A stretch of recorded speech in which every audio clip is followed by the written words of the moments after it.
You see, most of the time when people talk about blockages, they imagine something external difficult to people. Financial struggles, circumstances beyond their control. And while those are very real challenges, the truth is that the most stubborn and destructive blockages are not outside of us.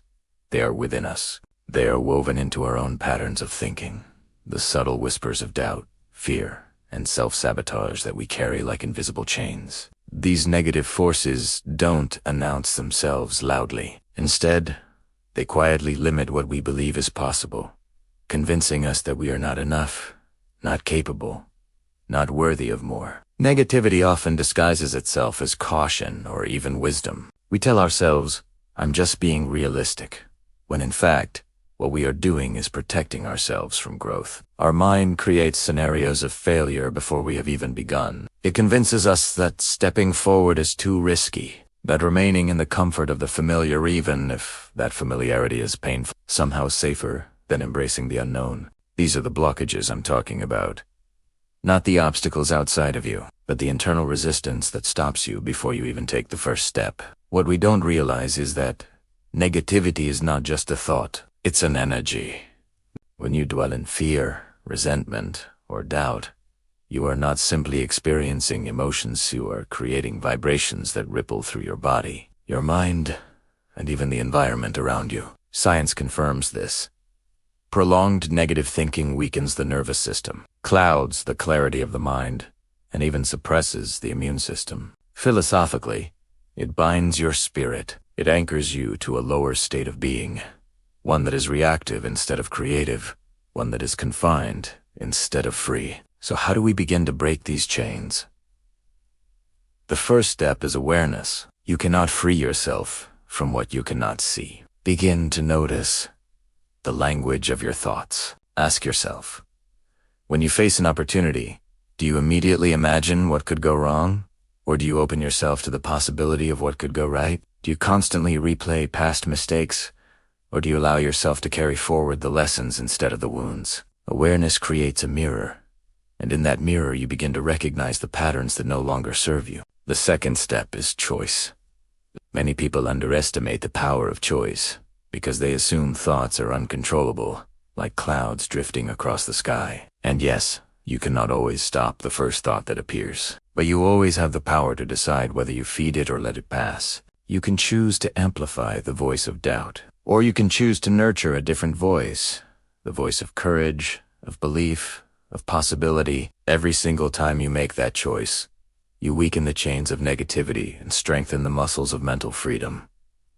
And then comes discipline. Awareness and choice are powerful, but without consistent practice, the mind slips back into old habits. This is why spiritual traditions, psychological practices, and even modern neuroscience all emphasize repetition. When you repeatedly replace negative thoughts with constructive ones, when you train your mind to interpret challenges as opportunities for growth, you are literally rewiring your brain. New neural pathways are formed, and over time, what was once a conscious effort becomes your natural state of being. You stop defaulting to fear, and you start defaulting to strength. Of course, breaking negative blockages does not mean pretending that everything is perfect. Life will still bring difficulties. People will still disappoint you.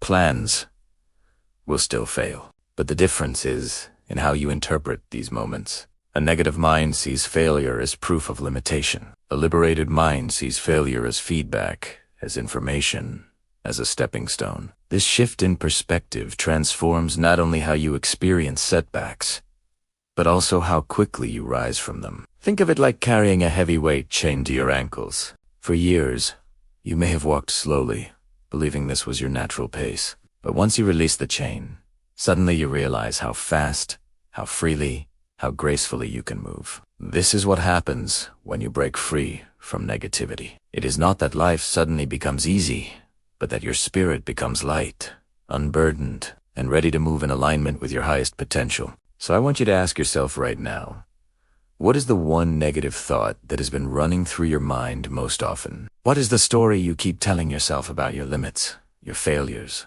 your worth? And then I want you to imagine releasing it not tomorrow, not next week, but right now. Because the truth is, those chains are not locked. They are held in place only by your belief in them. Break that belief, and the chains fall away. And when they do, you will discover that the freedom you've been searching for was never outside of you. It was within you, waiting for you to claim it. Closing statement. The chains of negativity are illusions of the mind. Once you stop believing in them, you step into the limitless power that was always yours.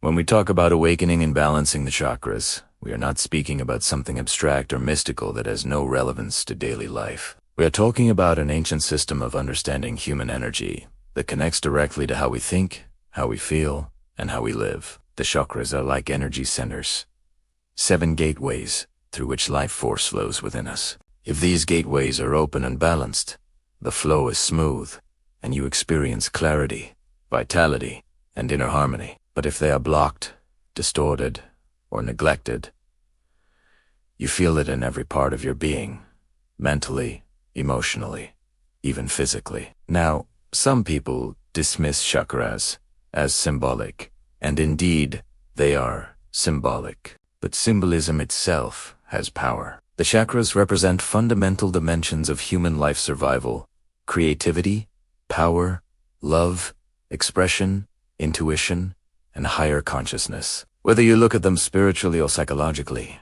they are mirrors of how your energy is being directed. If your energy is stuck in fear, the root chakra is imbalanced. If your energy is repressed in expression, the throat chakra is blocked. If your energy is disconnected from purpose, the crown chakra is closed. Let us walk through them together, not as a list of exotic concepts, but as living aspects of your own experience. The root chakra, at the base of the spine, is about survival, grounding, stability. When it is balanced, you feel safe, rooted in life. You trust that existence supports you. When it is blocked, you live in constant anxiety, always fearing that you will lose everything, never feeling settled. This is why practices like mindful breathing, walking in nature, or grounding meditation restore. Namaste reconnect you to the present moment, to the ground beneath your feet. The second, the sacral chakra, is the center of creativity, sexuality, and emotional flow. Here, the blockage often takes the form of repression, shame, or disconnection from pleasure. When this chakra is active, you feel alive, inspired, connected to the joy of creation itself. You express freely, you connect deeply, you enjoy life without guilt. To balance you must allow yourself to feel again, to move, to create, to dance, to paint, to live with emotional honesty. The solar plexus, the third chakra, is about personal power, will, and confidence. This is where many people feel the heaviest blockages because society teaches us to doubt ourselves. When blocked, you feel powerless, at the mercy of others, uncertain of your own worth. When awakened, you radiate strength, determination, and self-respect. This is why self-discipline, affirmations, and courage-based action are powerful tools. They ignite the fire of your inner sun. Then comes the heart chakra, the bridge between the lower and higher centers. Here lies love, compassion, connection. If it is blocked, you hold grudges, you feel isolated, you fear vulnerability. If it is open, you radiate warmth, you forgive, you connect without conditions. Love here is not sentimental, it is a state of being. The heart chakra teaches us that true strength is not control, but openness. The throat chakra is the voice of truth, expression, communication. Blockages here manifest as fear of speaking up, swallowing your truth, or living with unspoken resentment. When it flows, your words carry authenticity. Your voice inspires. You communicate clearly without aggression or fear. This is why speaking affirmations aloud, journaling, or simply practicing honest conversations can be transformative. The third eye, at the forehead, is the seat of intuition, clarity, vision. Most people do not lack information. They lack clarity. They drown in data but cannot hear the quiet wisdom within. A blocked third eye creates confusion, doubt, and inability to see the bigger picture. An awakened one allows you to sense deeper truths, to trust your inner compass, to see beyond appearances. Meditation, stillness, and silence strengthen this vision. Finally, the crown chakra, at the top of the head, represents connection to something greater, the divine, the universe, consciousness itself. When blocked, you feel cut off, isolated, trapped in materialism. When open,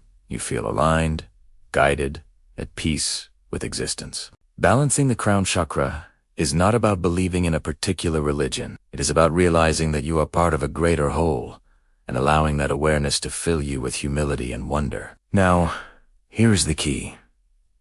These chakras are not separate. They are a system. If one is blocked, the flow of energy to the others is affected. Awakening them is not about forcing some mystical energy. It is about aligning your life with balance, grounding yourself in stability, allowing creativity to flow, standing in your power, opening to love, speaking your truth, trusting your intuition, and connecting to higher meaning. And you don't need to be a monk in a cave to do this. You can begin today with simple practices: breathing deeply to ground, expressing your creativity, affirming your strength, practicing compassion, speaking your truth, meditating for clarity, and remembering your connection to life itself. Each active alignment is like tuning a string on an instrument. Slowly, the symphony of your being comes into harmony. So remember this: the chakras are not abstracted. They are reflections of your life. When you balance them, you are not only awakening energy, you are awakening yourself. Closing statement. To awaken the chakras is to awaken life itself. When your energy flows freely, your spirit rises beyond limitation, and you live in alignment with your highest self. Mental strength is one of those terms that people often misunderstand. Many think it means shutting down your emotions, pretending not to feel pain, or carrying the weight of the world on your shoulders without flinching. But true mental strength is not about denial. It is about mastery. It is the ability to feel everything fully: fear, doubt, sadness, even anger, without being enslaved by it. It is the art of staying centered when everything around you is shifting. It is the quiet power that allows you to rise again and again, no matter how many times life tries to push you down. The reason mental strength is so essential is because the mind is the control tower of your life. Every action you take, every choice you make, every interpretation of reality begins first as a thought. If your mind is weak, your life is unstable, because you are at the mercy of external forces. But if your mind is strong, nothing external can break you. Challenges become stepping stones, failure becomes feedback, and uncertainty becomes opportunity. One of the biggest misconceptions about mental strength is that it is an inborn trait, something you either have or you done. But in truth, it is a skill, a discipline, a practice. Just as the body grows stronger through exercise, the mind grows stronger through conscious training. Every time you face fear and move forward anyway, you strengthen it. Every time you resist the urge to react impulsively and instead respond with clarity, you strengthen it. Every time you fall, get up, and keep going, you strengthen it. So what are the foundations of unshakable mental strength? The first is focus. We live in an age of distraction, constant noise, endless information, 1,000 demands competing for our attention. A weak mind is scattered, easily pulled in every direction, constantly chasing and rarely creating. A strong mind, however, knows how to direct its attention like a laser. It knows that where focus goes, energy flows. This is why meditation is such a powerful tool, not because it is mystical, but because it trains you to notice your thoughts without being carried away by them, to return again and again to the center. The second foundation is resilience.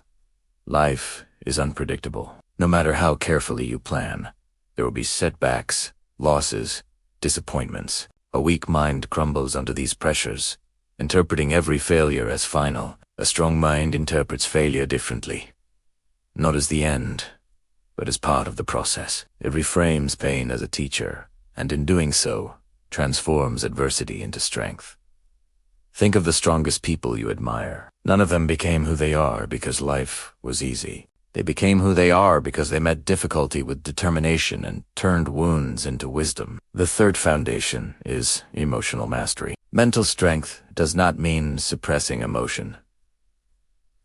Suppression creates more blockage. It means allowing yourself to feel, but choosing how to act. Anger may rise, but you do not let it control your words. Fear may whisper, but you do not let it dictate your choices. Sadness may weigh on you, but you do not let it paralyze your steps. Instead, you acknowledge the emotion, learn from it, and then move forward with clarity. This is not coldness, it is freedom.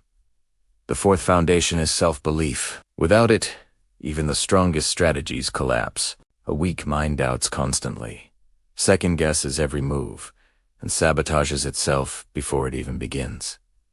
A strong mind trusts itself, not with arrogance, but with certainty born from experience. Self-belief is built not by waiting for proof, but by acting in spite of doubt and discovering, again and again, that you are capable. Each time you overcome, your belief grows stronger until it becomes unshakable. Now, here's the paradox. Building mental strength is not about becoming harder. In fact, it is about becoming more flexible. The strongest trees are not the ones that resist every storm. They are the ones that bend with the wind and return to their center when the storm is past. Likewise, the strongest minds are those that adapt, adjust, and rise without losing themselves. And here's why this matters in the context of everything we've been discussing. Removing negativity clears the ground. Activating the chakras awakens your energy. But without mental strength, you cannot sustain it. Energy without discipline scatters. Awareness without resilience collapses under pressure. But when you anchor that energy in awareness and mental strength, you create a foundation that nothing can shake. So, how do you begin? Start small. Commit to daily practices that challenge you, whether it is meditation, cold exposure, disciplined routines, or facing a fear you've avoided. Each practice is a weight that strengthens the muscle of the mind. Over time, you will notice the shift. The things that used to break you no longer hold power. The voices of doubt grow quieter.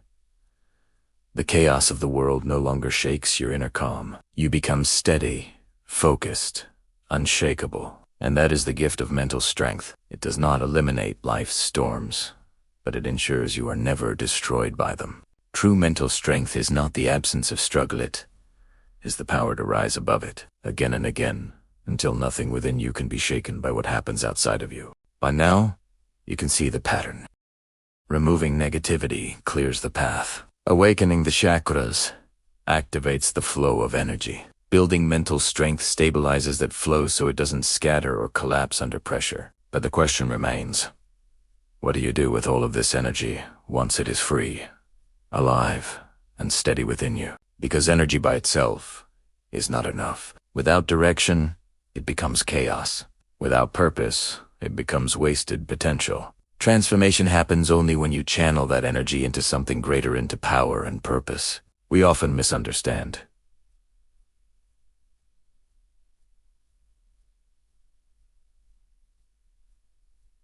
Power. Many associate it with control, dominance, or external authority. But true power is none of these things. True power is not about controlling others. It is about mastering yourself. It is about the alignment of your energy, your thoughts, and your actions in such a way that you become a force of creation rather than a victim of circumstance. Power, in its purest form, is presence, their ability to stand fully in who you are, unshaken, radiating clarity and conviction. Purpose, on the other hand, is the compass. Power without purpose is dangerous because it can easily be misused or wasted. Purpose gives your power direction. It is the answer to the question, why am I here? What is my life really about? This is not about a single job or a title. Purpose is not something you find in the world, it is something you uncover within yourself. It is the recognition of your unique contribution, the resonance between your gifts and the needs of life around you. When you unite energy, power, and purpose, you ignite transformation. The blocks that once held you back no longer define you. The doubts that once silenced you no longer control you. Instead, you become a vessel for something larger. Your daily actions carry weight because they are connected to meaning. Your presence inspires others because it radiates authenticity. You no longer wake up asking, what do I need to get through today? Instead, you wake up asking, how can I channel my energy toward what truly matters? Now, how do we make this practical? The first step is clarity. Energy needs a clear channel, and that clarity comes from asking the right questions. What do you value most deeply? What vision of yourself excites you when you imagine it? What problem in the world stirs your heart, awakens your creativity, demands your attention? These questions are not about abstract ideals. They are about alignment, because when your energy aligns with your values and your vision, purpose naturally emerges. The second step is commitment. Purpose is not realized in grand declarations. It is realized in consistent action. It is not enough to say, "I want to live with meaning."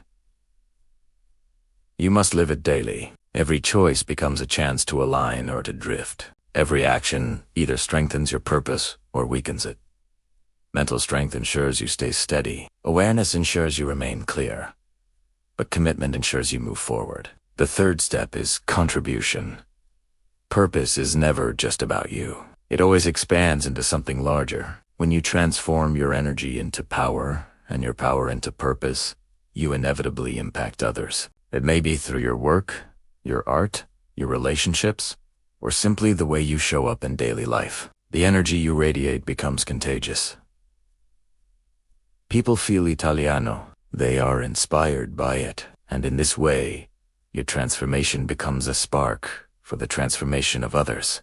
This is the ultimate goal, not just personal freedom, but collective uplift. To remove negativity is to free yourself. To awaken the chakras is to empower yourself. To build mental strength is to fortify yourself. But to channel that energy into purpose is to go beyond yourself. To become a living example of what is possible when a human being chooses to rise. Think of it like fire. Energy is the flame. Power is the intensity of that flame. Purpose is the direction in which it burns. A fire that burns without direction destroys. A fire that is guided with intention warms, illuminates, and gives life. Your energy is that fire. The question is not whether it burns. The question is, will you let it consume you, or will you allow it to illuminate the world? So I leave you with this.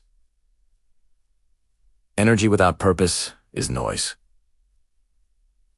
Energy with purpose is music. And when you align your life in such a way that your energy plays in harmony with your highest values, you not only transform yourself, you create a melody that others can hear, feel, and be lifted by. When you transform your energy into purpose, you stop merely surviving, you begin truly living.